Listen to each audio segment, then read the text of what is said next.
PJ and Javon to earn those 2 starting safety spots? Well, they've been working. You know, when I talk about working, they're working in the off season as well. So now they were able to come to camp and they were able to solidify their position.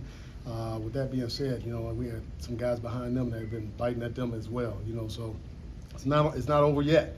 But the one thing about it is that they've been doing a great job in fall camp, and they're continuing to do a great job right now. Just you can see their maturity and their play and their communication is getting better each and every day. PJ's an interesting guy to talk to. What kind of energy does he bring to your meeting? Oh, I love him. I love him. You know, he keeps me going every day. If I'm down one day, he's gonna spark you up. You know, if you're walking around, he's gonna tell you to get running. You know, so he's a good motivation for the players as well as the coaches. He'll keep you on your toes. All right. How was your job different going from 2 veterans like Brandon and Eric to guys who are relatively new like Javon and PJ? Makes it fun. You know, because now you got to, you know, coach your tail off again. You know, get the next crew ready. All right. So it's always the next man up. And those 2 guys right now are the next. All right, you know, so it's been fun, you know, seeing their maturation throughout fall camp as well as the off season, like I said before. But they're doing a really good job right now. One thing you guys emphasize a lot as coaches, especially in the secondary, is coaching the eyes and making sure you're looking in the right spots at the right times. Brandon and Eric had years to develop that. Where is the development of that for guys like PJ, Javon, and even Donovan and other guys you have there? Absolutely right. You know, we talk about see a little, see a lot. All right, so if their eyes in the right place, they're going to put themselves in position to make more plays.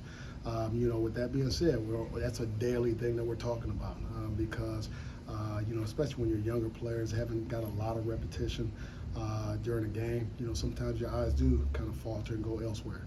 But they've been doing a really good job, you know, been on them in one-on-ones on that as well as throughout the team periods, and I think that they've been doing pretty good there. How much potential do you see in MJ, and what can he do to take the next step as a cornerback this year?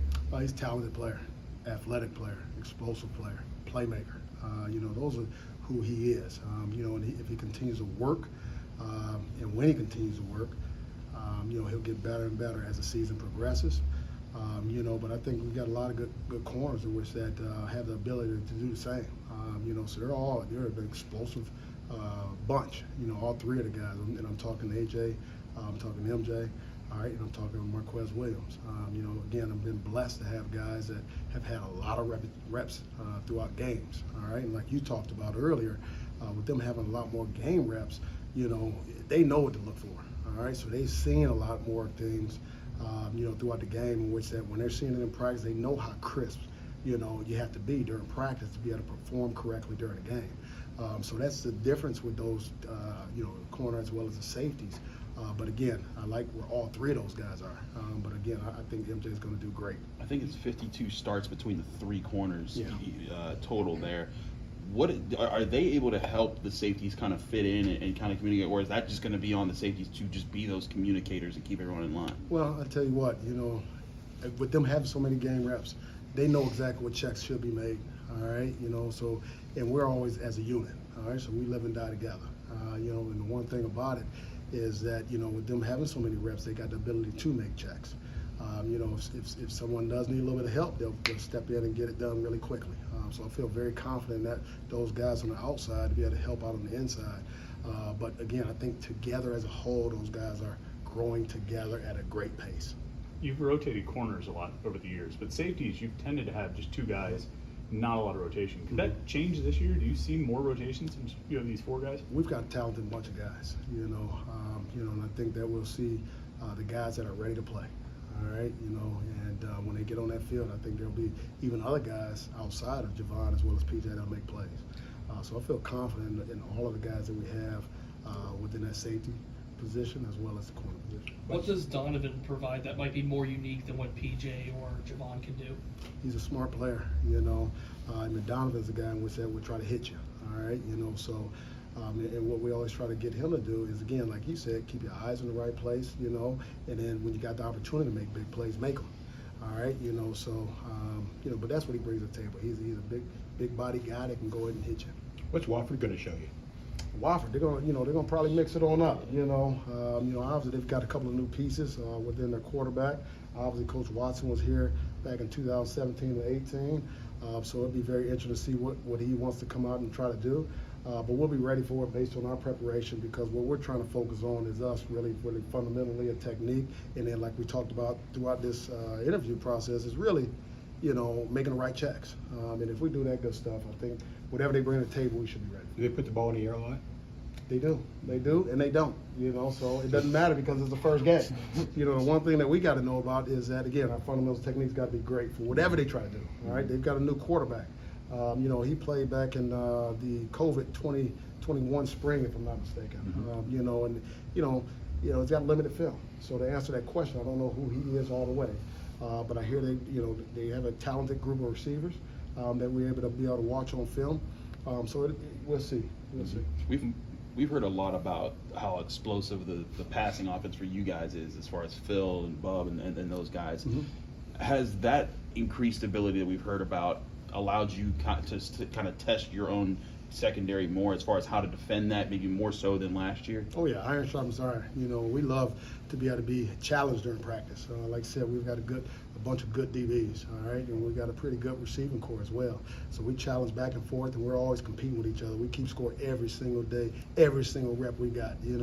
I won't say the score today, but we had a good outing in the one-on-ones today. I'll say it. Okay. What's the overall score for the summer? It's been going back and forth. I wish we had a lot more wins. But at the same time, we're talented on both sides of the ball here, man. I'm pleased. I can't wait to see those guys, the receiving core, get at it too. This coming Saturday. You and Tech want to do any side bets?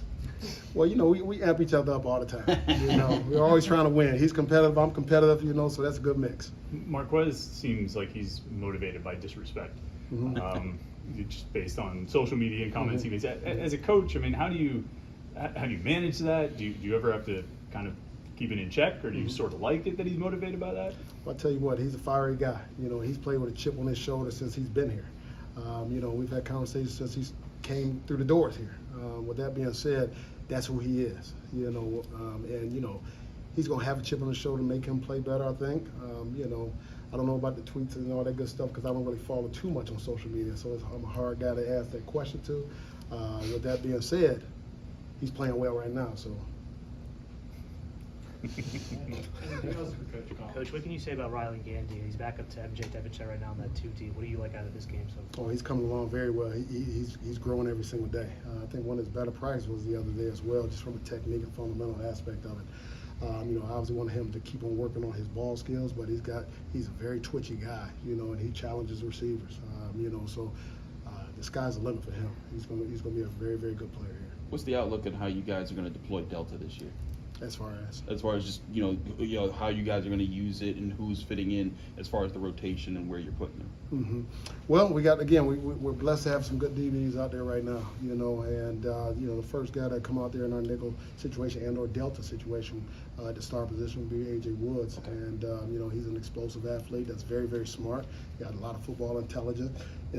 So that's how that would come out.